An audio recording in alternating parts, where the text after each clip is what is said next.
Okay, welcome to the first build video.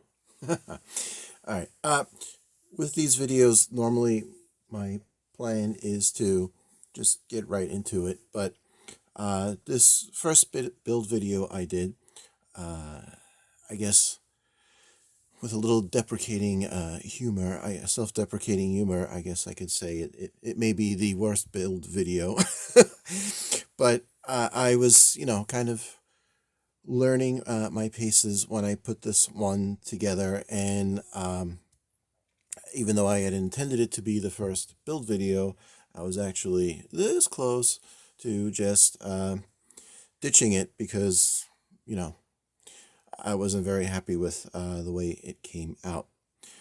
You'll see in this my hobby area in complete disarray. It was before I kind of got myself a little more organized in terms of trying to make a presentation that was worthwhile. However, I decided to salvage this and keep the build video because this is a great kit, and I had a great time building it. And I'm not showing the kit right now because I don't want to spoil the final build. Haha. But even for all the productional deficiencies, let's say, that are wrapped into this thing, this first one, as I was kind of learning my paces with this, I felt it's a good kit. Wanted people to be able to see it if they're considering to pick one up, so they could have the online experience of what the kit is like. And also, I was very happy with the way my particular build came out. So with that, I will stop talking and we'll go into the next segment where I'll start talking again. Now, in this video, one last caveat, I sound a little bit like a robot, which I was not the intent. I've done, I don't like to go on and on about my book stuff in these videos, but just an interesting story. When I sat down to do this first one, I figured, well, this will be easy. I've done, lots of television interviews and radio interviews and things like that, but, that's always interacting with somebody as opposed to just sitting and talking about things as with this. So a little robotic, but on we go. Okay, so here we go with the build for the AMT Nissan Hardbody 4x4 pickup. This is a neat kit, 1/20th scale, which is something you don't often see with plastic models. Typically you're 1/24th or 1/25th. Then it scale up. Typically you see 1/16th, 1/12th, and then for some motorcycle kits they go all the way up to 1/8 scale because you're starting with a smaller subject matter. But this one is a 1/20th, so that makes it a little bit different from your typical kit. I tend to like to look at the larger scale models because it offers more opportunity for detail and some sub-assemblies that you normally can't render in 1/24th or 25th scale because of the smaller size. Plus a nice little trip back to the 1990s and to build something that you probably don't see too often these days, but probably brings back a few memories of things you saw on the road. So let's take a look at the instructions real quick. This is a classic AMT fold-out instruction manual. We start with engine assembly, cab assembly, body pan, interior pan. Moving on, you mount your engine, exhaust, front assembly, front suspension, rear suspension, and then mounting everything. One thing I'd like to point out here, you notice you have a separate cab and bed assembly. On a lot of 1/24th and 25th scale models, this is all one piece, and you really don't get that separation between the two units that you would have on the full-size vehicle.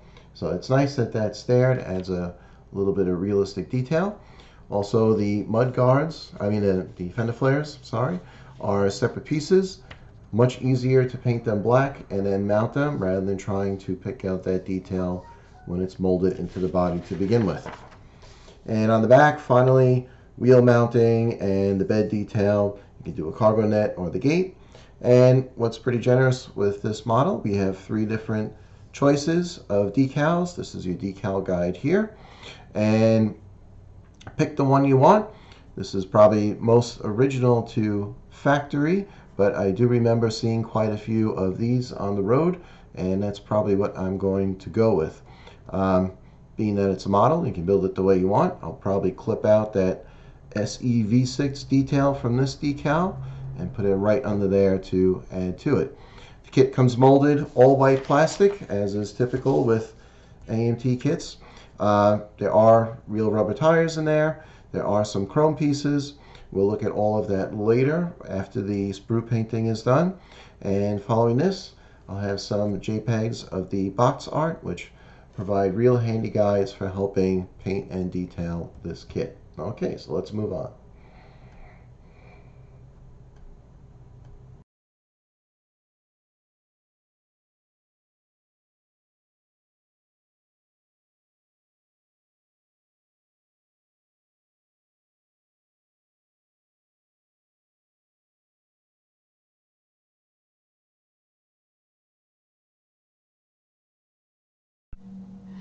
Okay, so here we are, and we're going to look at our sprues now that we've done some brush painting. This is all brush, no spray. You notice some of the spots may look a little sloppy, but that's because spots have been left open, as you can see here, for glue, so we get nice good bonds. But the only thing that has been glued at this point are the 2 halves of the fire extinguisher. Now on this kit there was some flash and mold misalignment around the bars for the truck bed, but with some simple scraping with an X-Acto knife, they are now nice and smooth, and with some flat black on there, they look pretty good. So that's one sprue. Now we move into another. We have some front suspension elements. We have our wheel backs. These can be left white because they will sit on the brake drums and you will not see those. No need to do the backs on these because those will not be seen either. Here I've done the flat black because this will be seen on the front wheels through the slots in the wheel. I have to do the other one yet. Now in here we have some engine pieces. We have some more suspension pieces, exhaust. This is a nice clean sprue, very little cleanup on this. 2 coats of gunmetal for the engine. The colors I've chosen for this kit are not, I guess you would say, historically accurate to the actual truck, but I think they look pretty good, so that's what I decided to go with. One of the nice things with plastic model hobby, you can be very accurate if you so choose, but be creative. Do the truck the way you want, or the model, whatever the case may be. Choose your colors. It's up to you. So moving onward, now we get into some real detail work. I love to go crazy with little detail work. And on car models in particular, vehicle models, dashboards are always a great place to really jump in. Now this as well, these were all brushed for the initial coat. That's a Tamiya acrylic, deck tan color. But then I went in and just with my little 3.0 hobby brush, went and picked out all these details. So there was the base coat of the Tamiya acrylic, the flat black for all the interior details, vents. Some of this was done with a chrome Sharpie pen to get some of the broader areas. Then I went back with a Testors silver and pulled out some of the finer details with my little hobby brush. The back of the instrument panel right now is just a flat black. There is a decal to go over that, so that should look really sharp. And anything that was left over, any missteps, just went in, fine brush, touched up the details, and that's all looking pretty good. Now the seats were a little bit of a different story. Again, the seats in the original truck were probably just a simple monotone gray or burgundy, depending on your body color and your interior trim. But since we have a nice pattern molded in there, decided to do a little bit something extra. So started with the base deck tan, which is the base color I chose for the interior. Then I went with a Testors deck gray. That was then covered with an acrylic black wash to dull it down a bit. It was still a little too shiny to really look like a cloth seat material. So 3 coats of dull coat brushed on, and there we go. You have a finished seat. So it sounds like a lot, but really it goes quickly, not very difficult. The black line was just done with a fine point black marker and drew that in. This way, no concerns about meeting the 2 colors and having the edge look sloppy.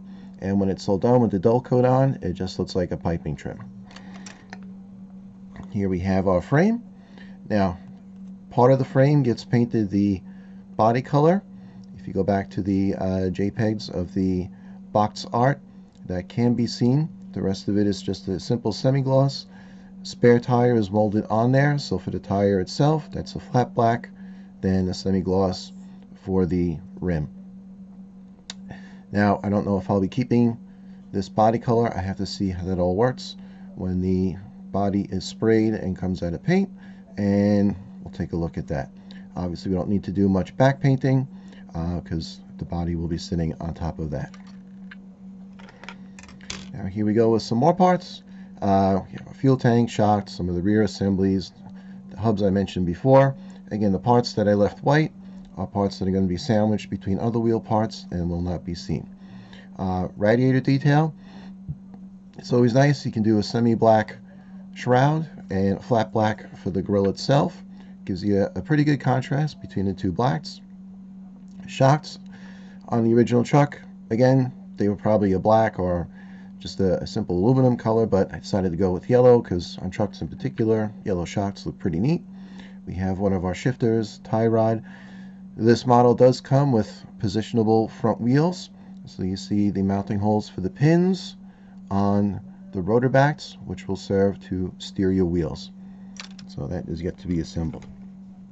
Now here we have, this is not an extensive chrome tree because this is meant to be a fairly stock truck, not like a racing vehicle or a heavily customized vehicle. But there's still a lot you can do with chrome to really bring up some detail on the truck. Now, what I did for the wheels in particular, real truck obviously did not have, shiny chrome wheels. So this is 1 layer of dull coat, and it really changes the character of the chrome. You can see it takes the reflection down, makes it look much more realistic. And then with some of that black wash, just dabbed in on the lug nuts to give that contrast, and brushed over the Nissan engraving on the wheel, which is a little bit hard to see in the video, but it brings out that detail. We have our front grille inset. For a 1/20th kit, normally I would expect to see a through detail on the grille where you just have the veins and you can actually see through the grille. This was not. It was molded solid.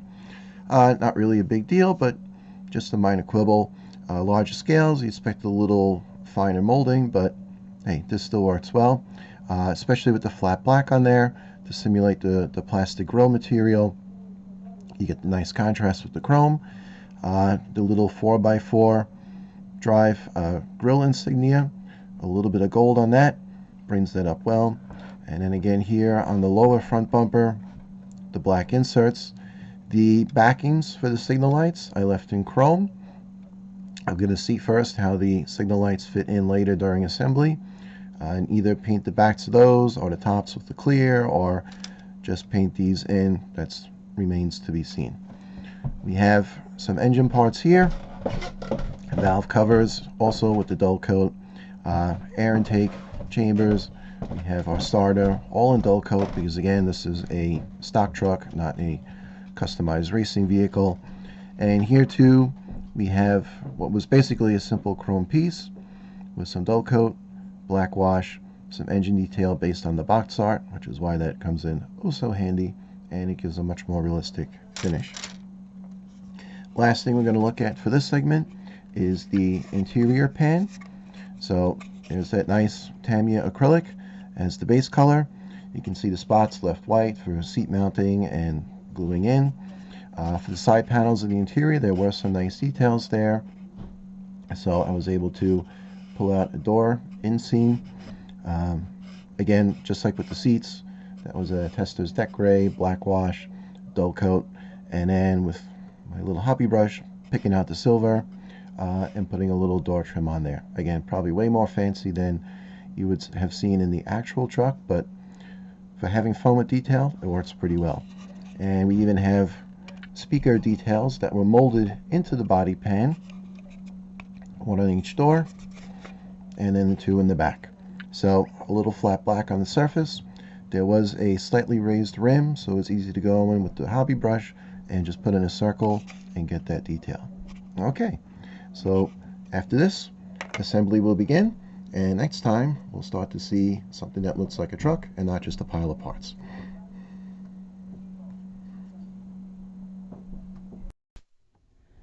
Okay, so here we are with the rough construction of the chassis and also of the interior pan. So we'll take a quick look of those and see how they're coming out. Now, here's our chassis, looking pretty good. Of course, this is the top, so it looks pretty sloppy because most of this you will not see. But underneath, we are looking pretty good. Now, of course, this is just the construction. All the touch-up painting is yet to be done, but pretty happy with the way it's looking so far. So that's our chassis. Interior, happy with the way the seats came out, all together with the dashboard. Dashboard detail looks good. So that's all done, just needs a little bit of touch-up paint on that, and we'll be good to go there. The thing I really wanted to concentrate in this video, or this segment, is one part of the assembly here. Now, I had mentioned earlier that this truck model has steerable front wheels, which are being assembled right here in this step. However, one of the things they show to attach the tie rod to the steering knuckle requires a heat press on the pin on the knuckle. Now, I, for one, am not a big fan of doing heat crimps. They're very difficult to get a consistent result, and in a part that is going to be fairly visible, especially when you're drawing attention by having steering, it's nice to have a little regularity and appearance. So what I went ahead and did, and on my little colored piece of paper here, you can see I took an excess piece of sprue, which happens to be the same diameter as the bottom of the steering knuckle, which is this right here. I marked off two pieces that are of equal size. I got my hand drill and simply drilled a hole through that is just as close as I could get to the pin on the steering knuckle, and then it's just a press fit.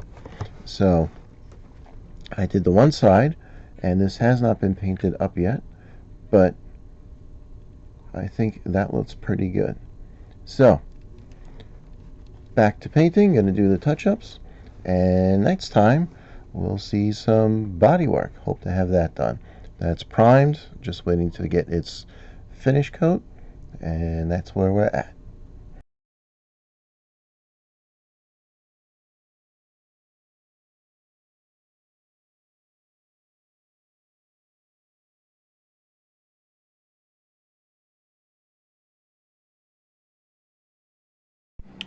Okay, so here we go with our cab subassembly. Now, there are two things I wanted to talk about here. One is an assembly note, and the other is a note on adding some detail that was not in the kit. First, we'll talk about assembly. Now, the cab goes together well. There's not too much to actually assemble with the cab. Radiator, firewall, mudguards, glass, and that's about it. But when it comes time to mount the glass, in the instructions it shows all the glass pieces mounting from the outside. When you go to test fit the pieces, you'll see the way the edges are molded in, they all actually mount from the inside. It gives a nice finished look. They actually go in really well. They're a nice tight fit, but remember that they do mount from the inside. The side windows in particular, you have to hook in the curved surface on the top and then swing them in. So experiment with that before taking out the glue. Now the other thing I did, I went ahead and I decided to add a little detail that was not included with the kit. For a 1/20th scale kit, I thought there would be some more detail in the cab, but actually the only thing we have in there is a rear view mirror. So I went ahead and I made some sun visors and a small grab handle for the passenger side of the cab, which you can make out along the A-pillar. Now, nothing tricky, nothing really time consuming to do that. And just to show you, for the handle, I just used some styrene square stock. You can pick up styrene stock, your local Hobby Lobby. They'll have styrene sheet, square stock, tubing, all sorts of handy stuff for doing little tricks like this. The handle went together very easily. I just cut 3 small pieces, beveled at 45 degrees, joined them together, a little putty, a little sanding, paint them, and it was ready to go.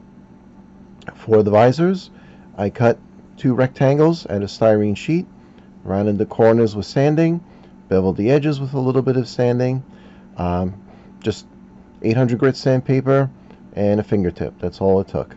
For the clip to hold the sun visor, I took some styrene tube, cut off a small piece, opened up the side to clip on the visor. Then the whole thing was given a final sand, painted, and mounted. And now you can see the finished product in there, and it does the trick. Nothing complicated, very simple, but gives you a nice scale detail that you otherwise would not have had.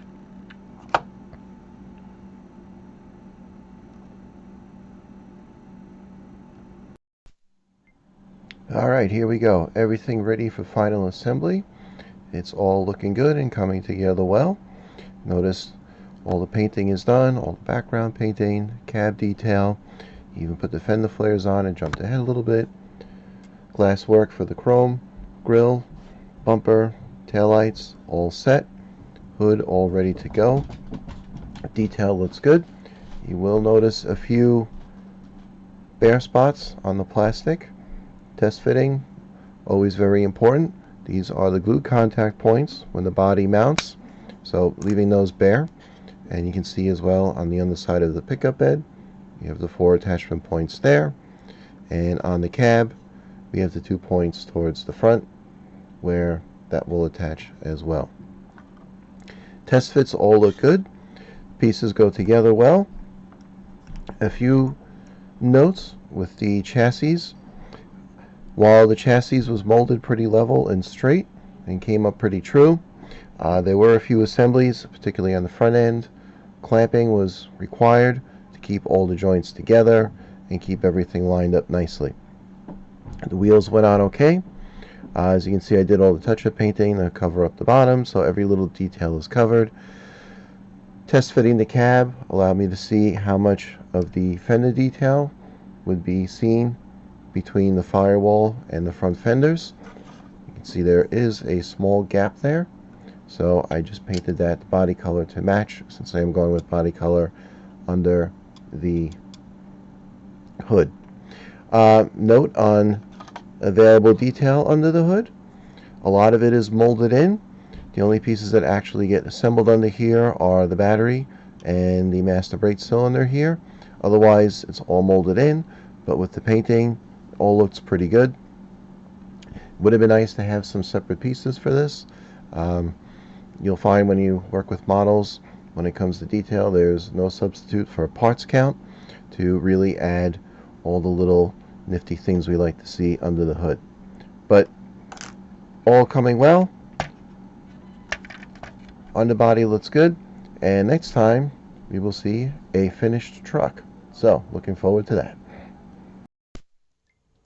Okay, so here we go. Final build reveal for the Nissan 4x4 Hardbody AMT 1/20th scale. Ta-da! So very happy with the way this kit came out.